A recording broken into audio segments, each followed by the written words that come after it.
도시에는 시간이 흐른다. 그 시간은 단지 연도나 숫자가 아니다.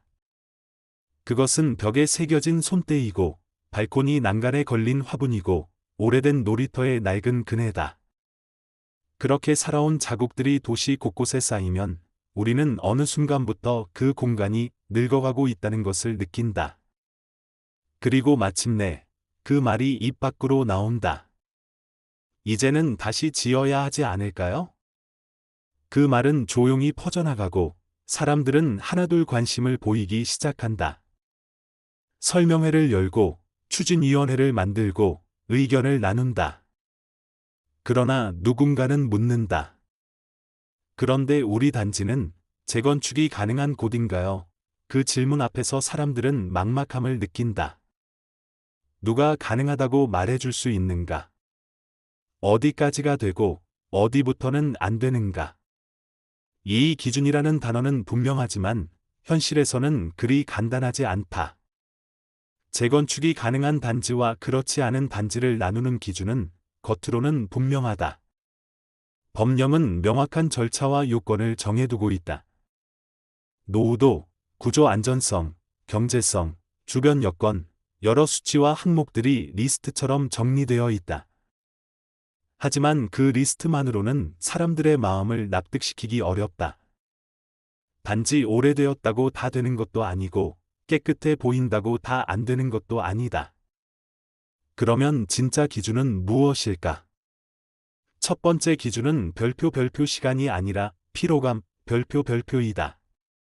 건물이 몇 년 되었느냐보다 중요한 건 그 건물에서 살아가는 사람들이 느끼는 생활의 무게다. 엘리베이터가 자주 멈추고 겨울이면 결로가 생기고 비가 오면 천장이 젖고 주차가 매일 전쟁처럼 느껴진다면 그곳은 시간이 만든 기준을 넘어서 이미 다시 짓는 것이 삶의 질을 회복하는 유일한 길이 된다.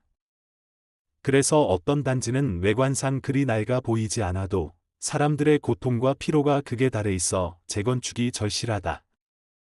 두 번째 기준은 별표 공간이 아니라 의지 별표다. 똑같은 조건을 가진 단지라도 주민들이 한마음으로 움직이지 않으면 재건축은 불가능하다. 이 일은 단 한 사람의 결단으로 되는 일이 아니다. 수십 명, 수백 명의 삶이 맞물려 있어야 가능한 일이다. 그래서 가능성과 불가능을 가르는 건 때론 숫자가 아니라 사람들의 마음이다. 서로를 이해하고 미래를 공유하고 이 도시를 함께 바꾸겠다는 의지가 강한 단지는 서류상 기준을 넘지 못해도 결국 해내는 경우가 많다. 세 번째 기준은 별표 위치가 아니라 맥락 별표이다. 입지가 좋고 교통이 편하고 상권이 가깝다는 이유로 재건축이 더 쉬운 건 아니다. 오히려 그런 곳은 이해관계가 복잡해지고 갈등이 커지는 경우가 많다. 반면 외곽에 있는 단지라도 도시의 재생 계획과 맞닿아 있거나 인근 지역의 개발 흐름과 맞물리는 경우에는 정책과 제도의 바람을 타고 빠르게 움직이기도 한다. 그래서 가능성과 불가능을 나누는 것은 지도 위의 점이 아니라 그 도시와 지역이 가진 서사의 흐름이다. 네 번째 기준은 별표 경제성이 아니라 명분 별표이다. 재건축이 수익 사업으로만 받아들여지는 순간 공동체는 흔들린다. 반대로 이곳에서 아이들을 더 안전하게 키우고 싶다. 노부모가 엘리베이터 없이 계단을 오르내리는 것을 멈추고 싶다. 이런 절박한 명분이 있는 단지는 갈등이 줄고 속도가 붙는다. 결국 사람의 마음을 움직이는 건 돈이 아니라 명분이다. 그리고 그 명분은 도시가 다시 살아나야 하는 이유이기도 하다. 이처럼 재건축이 가능한 단지와 그렇지 않은 단지를 구분하는 기준은 단지 수치와 도표 너머에 있다.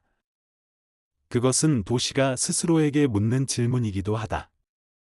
이제 다시 살아날 준비가 되었는가? 그 질문에 고개를 끄덕이는 사람들이 모인 곳, 그것이 바로 가능한 단지다. 일산의 아파트 단지들은 조용히 나이를 먹어왔다. 처음 입주하던 날의 설렘은 이제 생활의 일상이 되었고 그 일상은 조금씩 묵직한 무게를 품기 시작했다. 복도의 불빛이 흐릿해지고 엘리베이터의 소음이 커지고 주차장은 점점 더 비좁아진다. 이따금 재건축이라는 말이 회의에서, 단톡방에서, 주민들 사이에서 조심스럽게 오르내리지만 쉽게 결론이 나지 않는다. 그 이유는 단지 제도나 수치 때문만은 아니다. 그 안엔 준비되지 않은 감정이 있다. 어떤 단지는 너무 조용하다. 재건축을 이야기할 여유조차 없는 삶이 있기 때문이다. 한 달 한 달 버티며 살아가는 이들이 많은 단지에선 미래보다 오늘이 더 크다. 그런 곳에서 재건축 가능성은 현실감 없는 단어가 되어버리기 쉽다. 그러나 또 다른 단지에선 아주 오래전부터 마음을 먹고 있었다. 누군가는 도면을 그리고, 누군가는 주민 설문을 돌리고, 누군가는 몰래 지자체를 찾아가 묻고 또 묻는다. 우리는 재건축 가능한 단지인가요? 그 물음은 행정의 기준표 한 장으로 답할 수 없다. 그 안엔 삶의 속도와 세월의 깊이, 이웃 간의 온도가 담겨 있다. 같은 일산 안에서도 단지마다 조건은 제각각이다. 몇몇 단지는 노후도에서 이미 한계를 넘었지만 아직도 주민 간의 갈등이 해결되지 않아 움직이지 못하고 있다. 반대로 아직 제도적 기준엔 못 미쳐도 주민들이 마음을 모아 대화를 시작한 단지는 변화의 발판을 이미 만든 셈이다.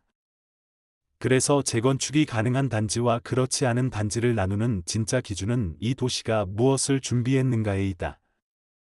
구조가 아니라 관계, 법이 아니라 공감이다. 일산의 재건축은 지금도 곳곳에서 조용히 움직이고 있다. 백마역 인근의 오래된 단지에서는 매주 주민들이 모여 현황을 공유하고 주여바 강선 지역에서는 정비 사업의 방향을 두고 의견이 오간다. 때로는 생각이 다르고 갈등이 생기기도 하지만 중요한 건 함께 이야기하고 있다는 사실이다. 이야기가 있는 곳엔 변화가 시작된다. 그것이 바로 가능한 단지다. 어느 단지에서는 20년 넘게 살아온 부부가 말한다. 우리는 이 집을 좋아해요. 하지만 요즘 자주 아내가 말해요. 여긴 계단이 너무 힘들다고. 그 말 속엔 단지 구조만이 아니라 삶의 피로와 노년의 걱정이 담겨 있다. 또 다른 곳에서는 젊은 세대가 말한다. 주차 스트레스가 너무 커요. 매일 집에 돌아올 때마다 마음이 무거워요. 이런 말들은 단지 불편함이 아니라 재건축의 진짜 동기다. 그리고 그런 진심들이 하나둘 모일 때 단지는 가능성의 문을 연다. 결국 재건축이 가능한 단지란 누가 대신 정해주는 게 아니다. 그 단지의 주민들이 얼마나 그 삶을 바꾸고자 하느냐, 서로의 불평과 바람을 얼마나 함께 공감할 수 있느냐, 그리고 그 과정에서 포기하지 않고 시간을 견딜 수 있느냐에 따라 결정된다. 그리고 일산에는 그런 단지가 점점 늘고 있다. 눈에 띄게 움직이는 곳도 있고, 아직은 조용히 준비만 하는 곳도 있다. 그러나 중요한 건 지금 이 도시가 기준이라는 이름 아래서 자신을 되묻기 시작했다는 사실이다. 그 되묻는 태도야말로 도시를 다시 숨쉬게 한다.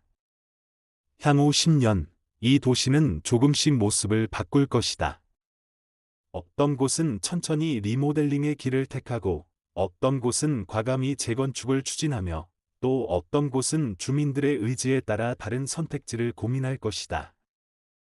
그리고 그 모든 과정에서 재건축이 가능한지 아닌지를 가르는 기준은 하나로 귀결된다. 그것은 우리가 이 도시를 다시 사랑할 준비가 되었는가라는 물음이다. 사랑은 결정이다. 그리고 재건축도 마찬가지다. 낡은 것을 미워해서가 아니라 오래된 것을 더 잘 살리기 위해서 우리는 다시 짓는다. 그 마음이 모이는 단지, 그 단지가 바로 일산의 다음 문장을 쓸 수 있는 곳이다. 기준이란 원래 정해진 선이다. 그러나 삶은 선을 넘나든다. 어떤 날은 기준을 넘어서는 열정이 생기고, 어떤 날은 그 선마저도 넘기 힘든 무게가 있다. 일산의 많은 단지들이 지금 그 기준 앞에 서 있다. 어떤 단지는 제도적으로 이미 기준을 충족했고, 또 어떤 단지는 서류상 아직 멀었다. 하지만 이 도시가